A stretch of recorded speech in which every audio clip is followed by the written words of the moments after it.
नमस्कार दोस्तों, मेरा नाम अनिल है। मैं फिर से आप लोगों के लिए एक बेस्ट वीडियो लेके आया हूँ। एसआईपी इन्वेस्टमेंट कैसे करें और एसआईपी शुरू कैसे करें। मैं आपको बताना चाहता हूँ कि एसआईपी क्यों करें। सबसे बड़ी बात तो है एसआईपी क्यों करें। अगर हम कहीं भी पैसे लगाते हैं तो हमें मान के चलो, आप मान लो आरडी एफडी में आपने लगा दिया या आपने किसी भी अकाउंट में लगाया, बैंक के कोई भी अकाउंट में, तो करीब करीब आपको 6 से 8% तक का इंटरेस्ट मिलता है। तो क्यों ना हम एसआईपी करें जिसमें हमें करीब करीब 15 से 20% का रिटर्न मिले। मान लो आपने कोई प्लाट ले लिया, सपोज करो, मैं आपको एक छोटा सा डिटेल बताना चाहता हूँ। आपने कॉर्नर का कोई प्लाट ले लिया, उसमें लगा दिया आपने 4 लाख रुपए। सपोज करो 4 लाख रुपए लगा दिए। 4 लाख रुपए लगा के आपने क्या किया, उसको छोड़ दिया। आपको चाहिए 20 साल बाद में 2 लाख रुपए। मैं बस इसलिए बताना चाहता हूं, एग्जाम्पल मैंने प्लाट का इसलिए लिया है कि 4 लाख रुपए का आपने प्लाट लिया, 15 साल बाद में क्या आपको 2 लाख रुपए का प्लाट उसमें से बेच सकते हो क्या? या कोई कोना, मान लो 10 फुट जगह बेचनी है, उसकी हम नहीं बेच सकते। क्यों? क्योंकि वो बेचना पड़ेगा। अगर मान लो 100 गज का है तो 100 का 100 गज ही बेचना पड़ेगा, ना कि 2 गज बेच सके अपन। अब यही पैसे अगर आप 4 लाख रुपए यहां ना लगा के अगर म्यूचुअल फंड में लगाते हो, एसआईपी में लगाते हो, तो लमसम के अंदर डालते हो, तो आने वाले समय में मान लो इसकी कीमत ज्यादा नहीं 20 लाख की, मैं आपको 4 लाख रुपए की कम से कम भी अप्रोक्सीमेट लगा के चलो, तो कैलकुलेशन मान के चलते हैं, अब 20 लाख रुपए या 30 लाख रुपए का राउंड होगी। उसमें से हमें चाहिए सिर्फ 5 लाख रुपए। हम निकाल सकते हैं, बैंक में जाओ, फॉर्म भरो, भाई हमारा इतनी यूनिट बेच दे भैया, हमें 5 लाख रुपए चाहिए। 5 लाख रुपए मिल जाएंगे आपको। ये बस एक ही कारण है कि मान लो आपने प्लाट ले लिया, मकान ले लिया, दुकान ले लिया, तो पूरा ही बेचना पड़ेगा। फिर क्या करता है, बंदे को सारी की सारी रकम वो घर पे यूज नहीं कर सकता, फिर से उसको कोई नया प्लाट या नई दुकान चाहिए होती है। तो क्यों ना हम ऐसी जगह इन्वेस्टमेंट लगे जो कैश में पेमेंट छोड़ के जाए, हमारे पीछे जो बचे उनको लगे कि नहीं हमें सिर्फ 20,000 की जरूरत है, हम 20,000 रुपए निकाल लेंगे। आप निकाल सकते हो, पर शर्त ये कि 15 से 20 साल आपको लगाना ही पड़ेगा इसमें। अब मैं आपको बताना चाहता हूं, जिस फंड की मैं बात कर रहा हूं ये है एसबीआई का स्मॉल का फंड, जो कि मेरा फेवरेट फंड है। ये इसको मैं इसलिए बताना चाहता हूं क्योंकि मोस्टली बैंक बहुत बड़ा है, बैंक ने अपना पैसा बहुत लगा रखा है।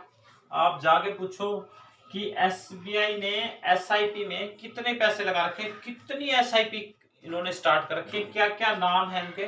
बैंक मैनेजर को बोलो जी मेरे को लिस्ट दिखाओ, या आपके पास योनो एप्लीकेशन है, योनो एप्लीकेशन में आप जाके इन्वेस्टमेंट में जाके आप चेक कर सकते हो कि कौन कौन सा फंड है, क्या रेट चल रहा है उसका, और कब हमें खरीदना चाहिए और कब हमें नहीं खरीदना चाहिए। वो सारी डिटेल उसके अंदर आएंगी आपके एप्लीकेशन में। बाकी आपको नहीं अगर समझ में आता योनो में, तो आप एसबीआई बैंक में जाके बैंक मैनेजर से पूछ सकते हो। तो मैं बताना चाहता हूँ एसबीआई स्मॉल कैप फंड का आज का एनएवी रेट जो नेट एसेट वैल्यू है वो 109 रुपए है, और फंड साइज की अगर बात करें तो 15,395 करोड़ रुपए है, ना कि मैं लाख रुपए की बात कर रहा हूँ। इतने करोड़ रुपए लोगों ने अपना पैसा एसबीआई बैंक को दे रखा है स्मॉल कैप म्यूचुअल फंड में। भाई हमारा भी इसमें कुछ हिस्सा डालो। मैं बताना चाहता हूं कि ये हिस्सा क्या होता है। मान लो आज का शेयर ये 109 रुपए है, कल को मान लो 2,000 रुपए चला गया, तो ये 1,800 रुपए आपका हिस्सा इसमें से आपको मिलेगा। ये एनएवी रेट है। 20 साल बाद आप जाके देख लेना, जो एनएवी रेट 109 रुपए आ रहा है ये करीब करीब 1,000 से 2,000 रुपए जाएगा ही जाएगा। क्योंकि आप पेट्रोल का रेट लेके चलो, गोल्ड का रेट लेके चलो, किसी भी चीज को आप उठा के देखो, प्लाट का रेट है, तेल का रेट है, या सामान का है, खर्चे का है, बढ़ना ही है, घटना नहीं है। तो ये क्या है, ये निफ्टी 50 पे डिपेंड करता है। जब कम होता है तो आप इसको ज्यादा खरीद सकते हो, अगर ज्यादा होता है, वरना कंटिन्यू आप एसआईपी कर सकते हो।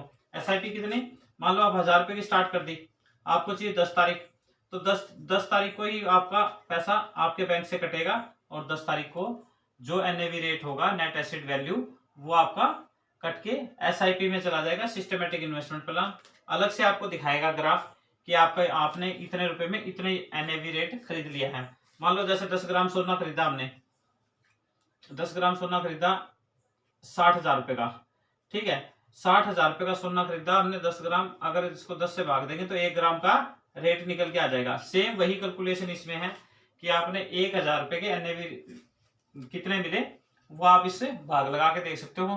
करीब करीब मान लो, आप मान के चलो 1,000 रुपए का करीब मानो, तो अभी आपके पास 10 यूनिट आ गए, तो मान लो 9 पॉइंट कुछ यूनिट आपको इसकी यूनिट में मिलेंगी। यूनिट क्या मतलब, ये जो होगा वो आपको यूनिट में दे देगा चिल्लर के हिसाब से। जैसे आपने सिक्के खरीद लिए 1,000 रुपए के स्मॉल कप फंड के 9 सिक्के खरीद लिए आपने, इस महीने का रेट है ये। अगर हम बात करें इक्विटी में इसने कितना परसेंट लगा रखा है, तो 94.97% है इसने अपना इक्विटी में लगा रखा है। कैश की बात करें तो केवल 5.3 लगा रखा है। तो आप सोच सकते हो टोटल पैसा ही शेयर मार्केट के अंदर जाता है।